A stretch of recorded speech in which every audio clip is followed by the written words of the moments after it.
आइए सबसे पहले हिंदू धर्म के धर्म गुरुओं के विचार जानते हैं कि उनके अनुसार तत्वदर्शी संत कौन होता है और उसकी क्या पहचान है। में भी बताया भगवान कृष्ण ने कि सत्य और असत्य के अंतर को जो जानता है वह तत्वदर्शी है, अर्थात इन दोनों के अंतर को तत्वदर्शियों ने देखा। ज्ञानिनस तत्वदर्शिना, ऐसे महापुरुष जिन्होंने तत्व का दर्शन किया है, जो ज्ञानी हैं, वे केवल ऐसे लोग ही उपदेश करते हैं जो उनके प्रति शरणागत होते हैं, जो उनकी सेवा करते हैं और जो समुचित प्रश्न पूछते हैं। भगवान ने कहा उस ज्ञान की प्राप्ति के लिए तो तत्वदर्शी महापुरुष का आश्रय ले।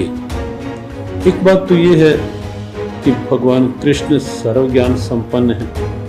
तत्वदर्शी महापुरुष वो हैं जिन्होंने उस तत्व का साक्षात्कार किया है। तत्व स्वयं परमात्मा है, स्वयं परमात्मा श्री कृष्ण है। श्री कृष्ण ये वाणी बोल रहे हैं, लेकिन फिर भी एक परंपरा का निर्वाह कर रहे हैं कि महापुरुषों के द्वारा ये ज्ञान मिलेगा, गुरु परंपरा से ज्ञान मिलेगा।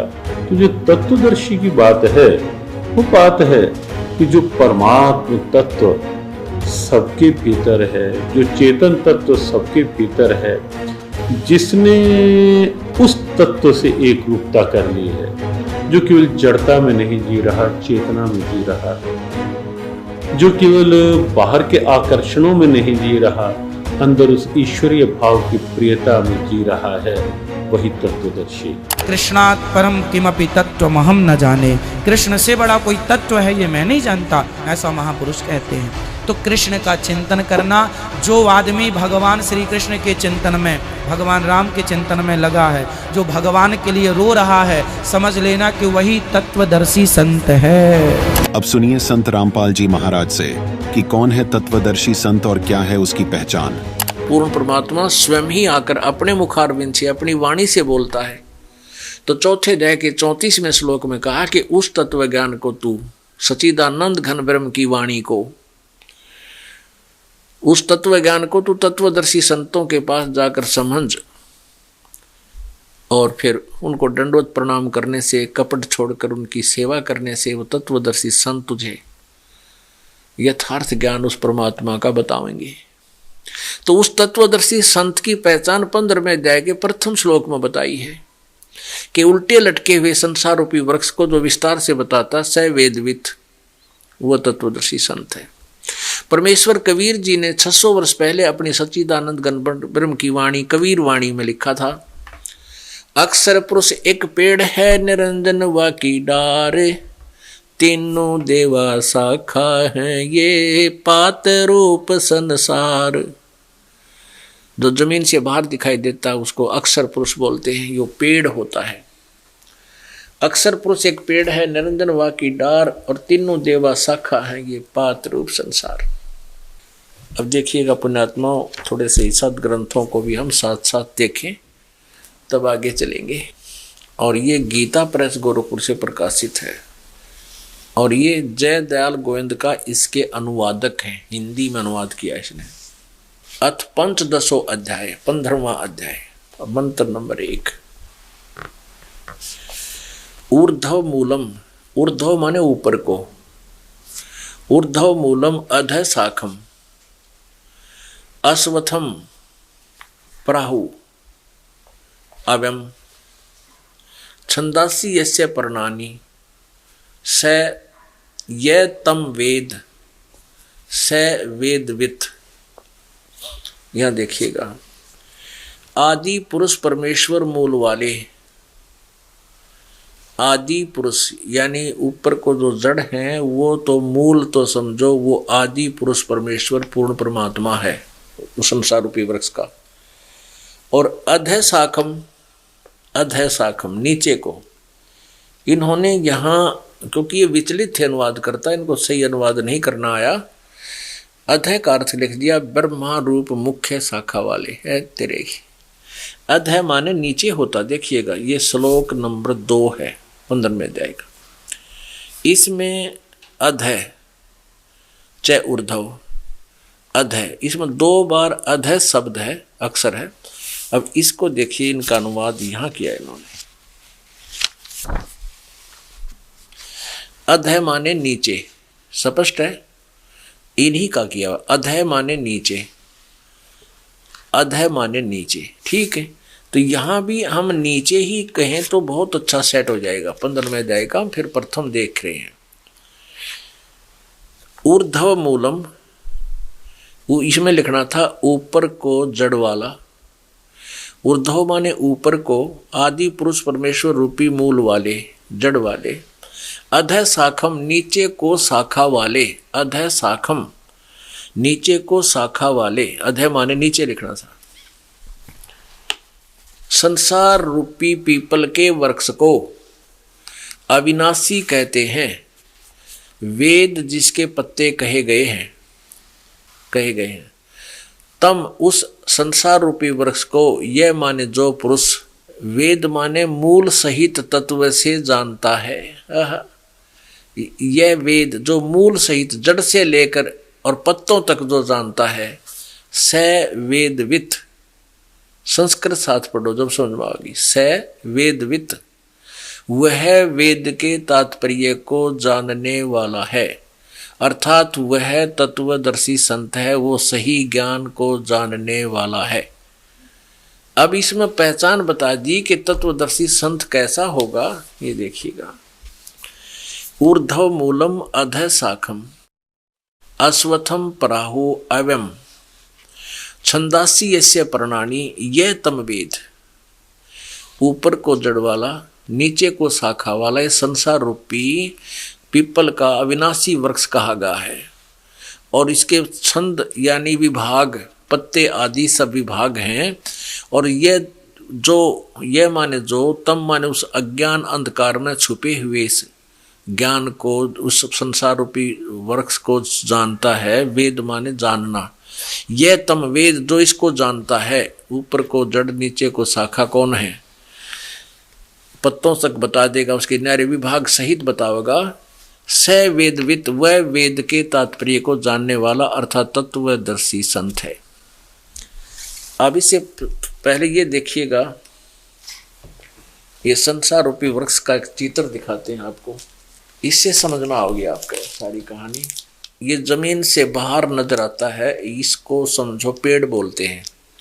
जमीन के अंदर गुप्त जो जड़ हैं वो प्रोक्स होती हैं, अनविजिबल होती हैं।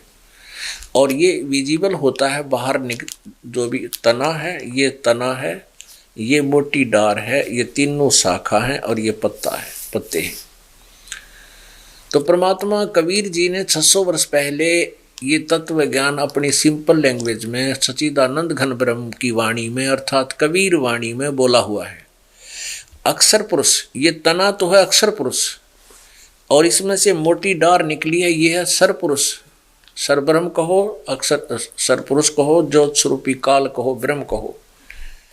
और इसके फिर आगे 3 शाखाएं हैं। इस काल के 3 पुत्र हैं, रजगुण ब्रह्मा जी, सतगुण विष्णु जी, तमगुण शिव जी।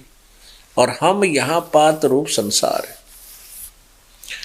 अक्षर पुरुष एक पेड़ है, निरंजन वा की डारे। सर पुरुष को, सर ब्रह्म को, ज्योति निरंजन को, काल को कहा है निरंजन वा की डार। और तीनों देवा शाखा है, ये पात रूप संसार।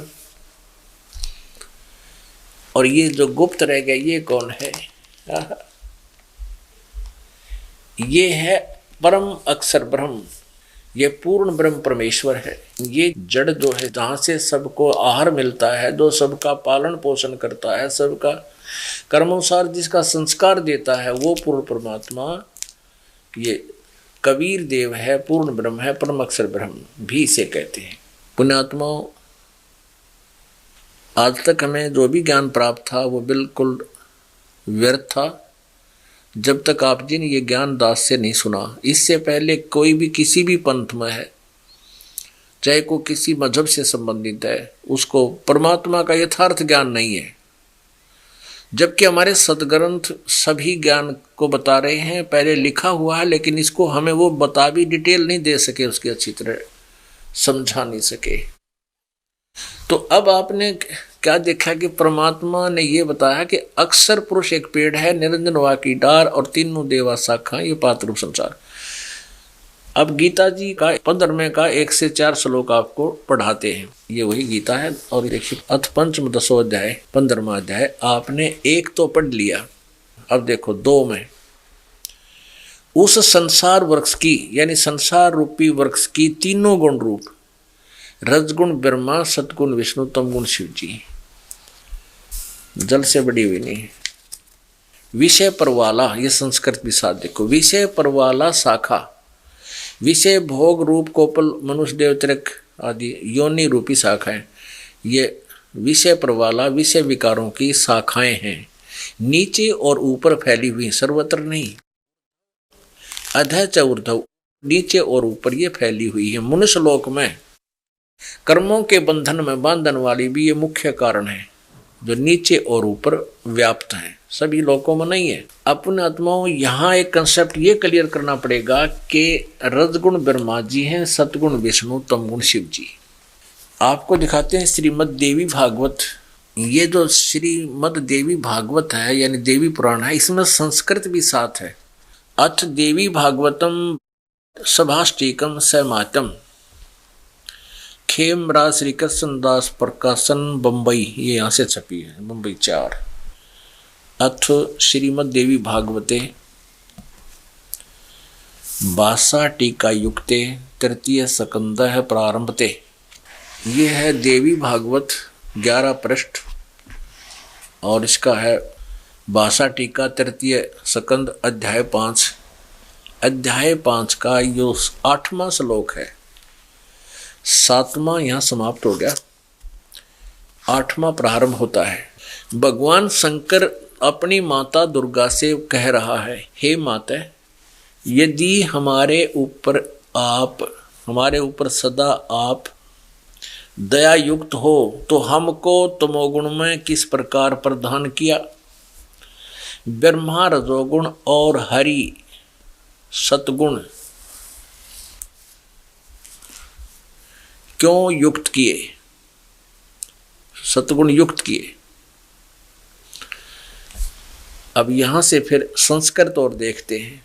ये 7वां श्लोक खत्म हुआ। 8वां, यदि दया धर्मना न सदाम्बिके कथम अहम विहित च, किस प्रकार मैं बना दिया तमोगुण है, तमोगुण, और कमल जय, कमल से उत्पन्न होने वाले ब्रह्मा को रजोगुण संभव, रजोगुण क्यों उत्पन्न किया, और सुविहित किमो सतोगुण हरि, और विष्णु को सतोगुण क्यों बना दिया। इति सिद्धम रजगुण ब्रह्मा है, सतगुण विष्णु, तमगुण शिव जी।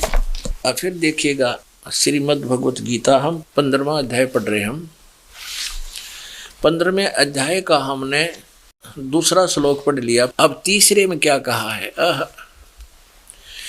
ये गीता ज्ञानदाता अपनी अल्पज्ञता शो कर रहा है, बता रहा है कि इस संसार वृक्ष का स्वरूप जैसा कहा है, यानी मैंने जो जिक्र किया है, मैं कंप्लीटली इस संसार रूपी वृक्ष को यानी सृष्टि रचना को नहीं जानता।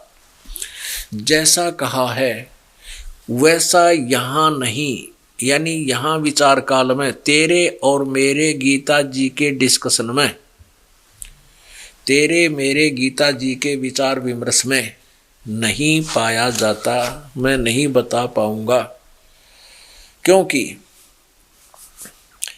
न तो इसका आदि है और न इसका अंत है, यानी मुझे इसका कति आदि अंत का कोई भी ज्ञान नहीं, तथा न इसकी अच्छी प्रकार स्थिति है।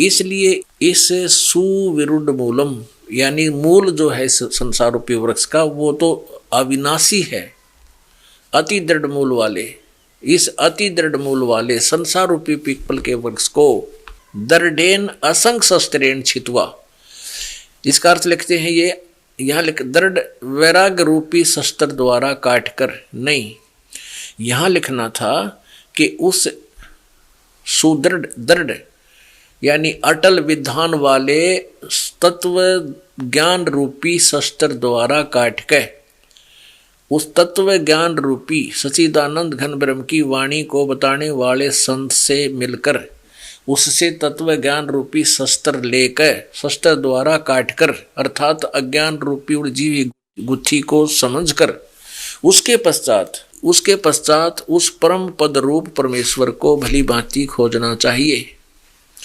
जिसमें गए हुए पुरुष यानी साधक फिर लौटकर संसार में नहीं आते, और जिस परमेश्वर से, जिस परमात्मा ने इस सारे ब्रह्मांडों की रचना की है, जिस परमात्मा से पुरातन संसार रूपी वृक्ष की प्रवृत्ति विस्तार को प्राप्त हुई है, अर्थात जिस भगवान ने सारे ब्रह्मांडों की पूरे विश्व की रचना की है, उसी आदि पुरुष नारायण के मैं शरण हूँ,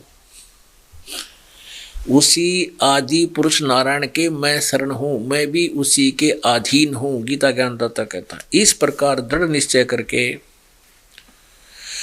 उस परमेश्वर का मनन और निधि ध्यान करना चाहिए, परपदे माने उस भगवान की पूजा करनी चाहिए, सीधी सी बात है। अब गीता ज्ञान दाता जो श्री कृष्ण में प्रवेश करके बोल रहा है वो काल है, ब्रह्म है, वो सरपुरुष है। ये कृष्ण भगत, ये गुरु नकली कृष्ण जी के उपासक भ्रमित कर रहे हैं समाज को, कहते हैं कृष्ण ही तत्व है, तत्व ही भगवान है, भगवान ही सब कुछ है, श्री कृष्ण ही सब कुछ है, ये परम तत्व है, अविनाशी तत्व है।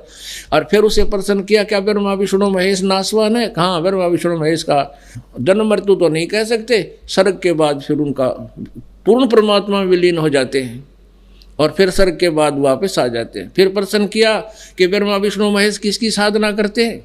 कहते उस पूर्ण परमात्मा की साधना करते हैं। अरे विष्णु जो पूर्ण परमात्मा की साधना करते हैं तो फिर अखिल ब्रह्मांड का नायक हो गया यूँ।